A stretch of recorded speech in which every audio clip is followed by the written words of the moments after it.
Pada hari terakhir Forum G7 di Cornwall, Inggris, Minggu 13 Juni 2021, salah satu seruan dari pertemuan ini adalah mendesak China untuk bekerja sama dengan Badan Kesehatan Dunia atau WHO untuk penyelidikan fase kedua asal-muasal virus corona yang lebih transparan. Penyelidikan asal-muasal virus corona yang menyebabkan COVID-19 memasuki babak baru setelah sebelumnya peneliti WHO gagal menjawab asal-muasal virus. Rencananya penyelidikan tahap kedua dilakukan untuk menjawab teka-teki asal virus corona yang menyebabkan pandemi global. Dalam pertemuan 7 negara terbesar di dunia yang memiliki ekonomi maju, yaitu ada negara Kanada, Perancis, Jerman, Italia, Jepang, lalu juga ada Inggris dan juga Amerika Serikat, yang berlangsung di Cornwall, Inggris, menyerukan studi asal-muasal virus corona di tahap kedua harus dilakukan oleh WHO dengan penyelidikan yang lebih transparan dan juga dipimpin oleh para ahli serta berbasis sains seperti yang direkomendasikan oleh laporan para ahli di China.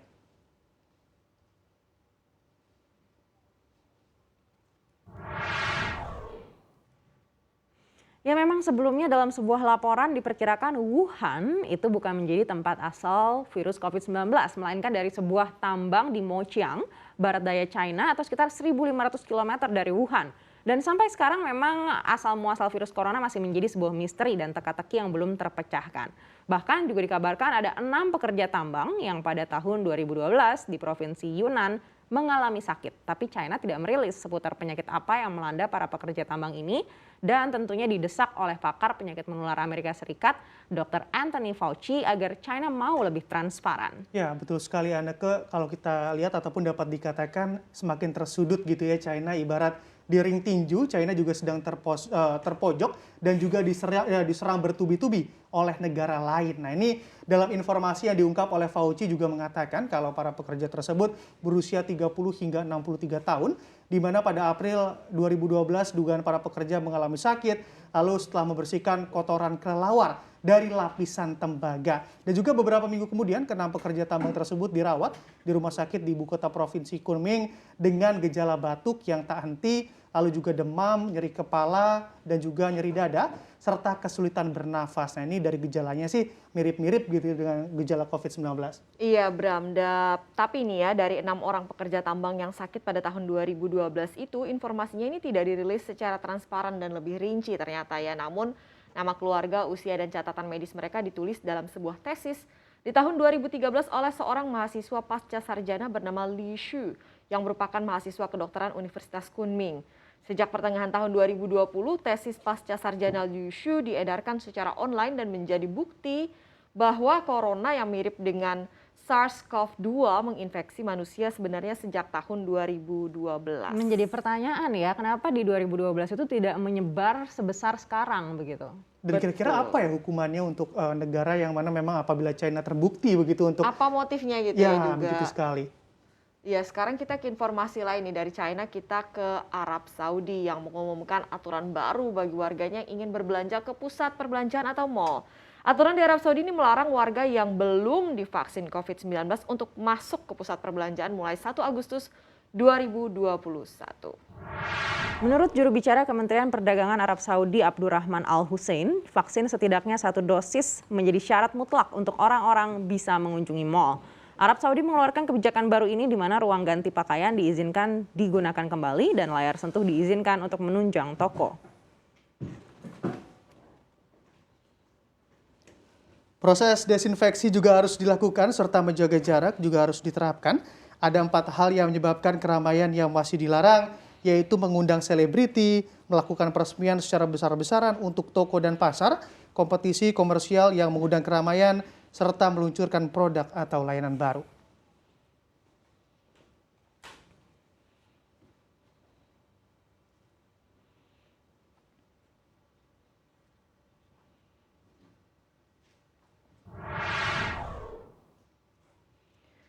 Ya, masih dari Arab Saudi, pemerintah Arab Saudi mengumumkan ibadah haji 2021 digelar khusus untuk jemaah domestik, yaitu penduduk lokal dan para ekspatriat yang telah berada di negara itu. Pemerintah Raja Salman kembali menutup akses haji bagi jemaah internasional untuk tahun kedua sejak 2020.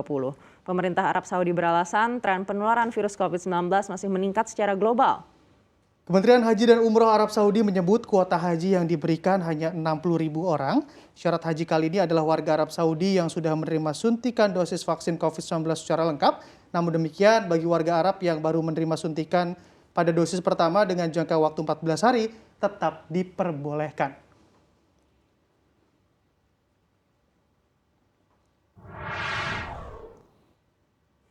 Ya, kalau kita lihat-lihat Arab Saudi ini memang menjadi suatu negara yang cukup ketat begitu ya dalam membatasi pergerakan manusia selama khususnya pandemi COVID-19 melanda. Setelah sebelumnya beberapa aturan seperti melarang pesta, termasuk pesta pernikahan yang besar-besaran, lalu juga ada menutup bioskop dan juga soal aturan haji, di mana para jamaah haji diizinkan untuk melakukan ibadah haji, namun dengan persyaratan harus sudah divaksin. Nah ini dengan jenis vaksin tertentu seperti Moderna, lalu juga ada Pfizer, ada nama AstraZeneca, lalu ada Johnson & Johnson. Nah ini juga, dan sekarang Arab Saudi menambah lagi aturan terkait warga yang ingin memasuki pusat perbelanjaan dengan syarat sudah mendapatkan vaksin walaupun baru dosis pertama. Iya, Arab Saudi juga terus memantau tingkat kepatuhan terhadap tindakan pencegahan dengan melakukan 103.274 kunjungan inspeksi, di mana 3.436 pelanggaran langsung dicatat.